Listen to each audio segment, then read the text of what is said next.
뭐해? 일하고 있어. 너 저번에 올해 그 대학교 지원한 애들 어떻게 됐어? 대학교 지원하는 다 대부분 다 결과 통보 많이 받았지.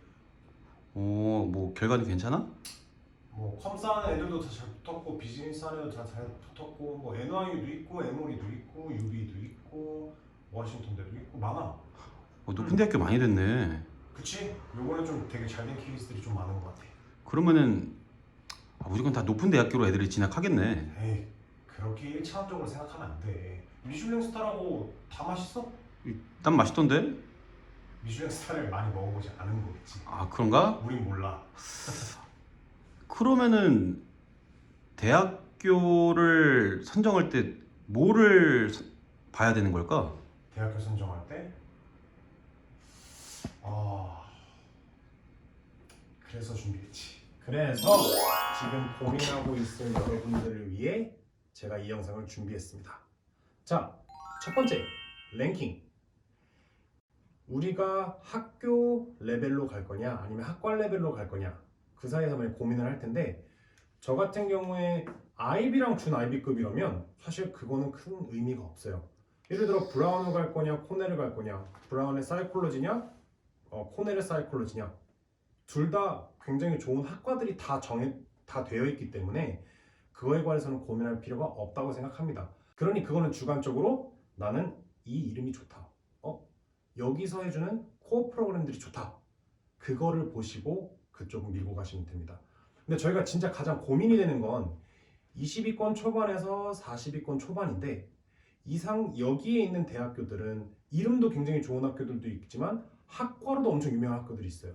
그래서 제 생각에는 이 구간에 있는 학생들은 엔지니어링 그리고 비즈니스 같은 특정 전공인 친구들은 그 학과에 맞게 들어가는 것이 전 더 중요하다고 생각을 합니다. 예를 들어 에모리의 비즈니스냐 NYU의 비즈니스냐, 그 두 개를 비교했을 때 한국 사람들은 무조건 스턴을 고른다고 생각합니다. 저도 거기선 동의를 해요. 네임밸류가 아니라 사실 스턴이라는 그 비즈니스가 굉장히 많은 코어 프로그램도 있고 클럽 활동도 있고 글로벌하기 때문에 많은 학생들이 거기를 가는 것을 저는 추천을 하죠. 컴사도 마찬가지입니다. UIUC냐 아니면 플로리다냐 했을 때 UIUC 컴퓨터 사이언스 리고십이 훨씬 더 높습니다. 그래서 UIUC를 많이 추천하는 편이죠. 자, 최종적으로 50위권 정도에 있는 대학교나 좀 더 밖에 있는 대학교라면 저는 학교 랭킹으로 갈 것 같습니다. 근데 저는 또 아이들한테 얘기하는 것들 중에 하나가 거기에 안주하지 않고 편입을 해서 한 단계 더 높이 노려보는 것도 아이들한테 좋다고 얘기하고 있는 중이죠. 두 번째, 저는 랭킹 이후에 가장 많이 보는 게 아이들의 성향인데요. 아이들이 어느 학교에 어느 커뮤니티에 잘 어울릴 수 있나, 이것들이 가장 중요한 요소라고 생각이 돼요. 그래서 예를 들어 유미시간 엄청 큰 학교죠. 그리고 에모리 되게 컴팩트 있고 리고얼십이 강한 학교인데, 이 두 개를 보고 본다면 어떤 아이들은 나는 큰 학교에서 블렌딩하는 게 좋아, 아니면 나는 클래스 사이즈가 작아서 이러한 도움을 많이 받는 것을 좋아해, 이런 어텐션을 받을 수 있는 걸 좋아해 라고 그러한 성향들이 만약에 정해진다면 사실 그것도 굉장히 큰 요소라고 생각을 해요. 왜냐하면 아이들이 큰 학교에 가서 어울리지 않으면 그냥 과목만 듣다 끝나는 경우가 많아요. 그래서 이러한 아이들의 성향들이 사실 우리한테 굉장히 중요한 요소라고 생각을 해요, 대학교를 정하는데.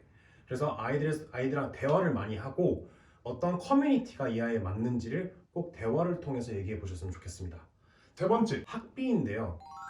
예를 들어 보스턴 유니버시티랑 그리고 펄듀를 비교했을 때 랭킹은 똑같은데 학비의 차이가 굉장히 납니다. 보스턴 유니버시티가 훨씬 더 위인데, 이런 학비적인 부분도 사실 생각을 해주셔야 되기 때문에 각 학교에 있는 웹사이트, 투이션 피나 이런 것들을 꼭 다 체크를 하셔서 컴페어 한 다음에 가장 맞는 것을 선택하시는 게 좋아요. 네 번째, 위치. 저희 학생들이 가장 많이 얘기하는 것들 중에 하나입니다. 많은 대학교들이 붙은 것들 중에 쌤, 저 추운 곳 싫어요. 쌤, 전 따뜻한 곳이 좋은데요. 쌤, 전 서부, 동부보단 서부가 좋아요. 전 캘리포니아 파예요. 이런 친구들이 많기 때문에 사실 이것도 성향이랑 같은 얘기긴 하지만 이 친구들이 어떠한 위치에서 어느 곳을 활동하고 싶냐, 이런 것들이 아이들의 그 공부도 미래의 학업도 굉장히 큰 영향을 미친다고 생각을 합니다. 예를 하나 들면 서부로 갈 거냐 동부로 갈 거냐. 서부는 컴사가 유명하고 동부는 비즈니스가 유명하다 보니까 나는 실리콘밸리를 갈 거냐 월스트리트로 지향을 할 거냐 이 요소기 때문에 서부로 갈 거냐 동부로 갈 거냐 아니면 어느 위치에 있을 거냐는 거기에 커뮤니티가 어떤 곳에 어느 학과 아니면 어느 비즈니스가 조금 더 유명한지를 보는 것도 굉장히 중요합니다. 마지막으로 우리가 생각해야 될 것은 내가 한국에서 활동할 것인가 아니면 미국에서 활동할 것인가. 한국은 그래도 네임밸류가 있는 학교들이 어느 이력서를 보기에도 눈에 더 띕니다.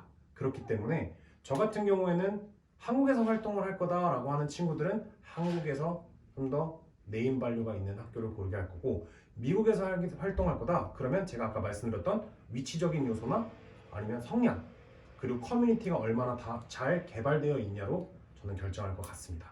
그래서 이러한 4-5가지 정도를 일단 기본적으로 나열을 하시고 같이 가족이 대화를 해서 좋은 결정을 해서 4년도 공부하고 그리고 또 원한다면 마스터도 갈 수 있게 지향을 하는 것이 제가 하는 방식입니다. 어떻게 도움이 되셨나요? 그래서 이해됐어? 이게 생각보다 굉장히 까다로운 거였네. 그치. 사실 학부모와 아이들하고 더 많은 얘기를 나눠보는 게 필요하지. 나도 이제 애들한테 얘기할 때 꼭 이런 부분을 고민해 보라고 얘기를 해줘야겠다. 그래야지 꼭 아이들의 미래를 위해서니까.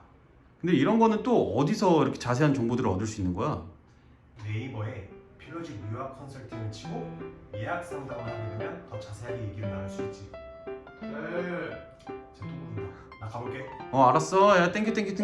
아.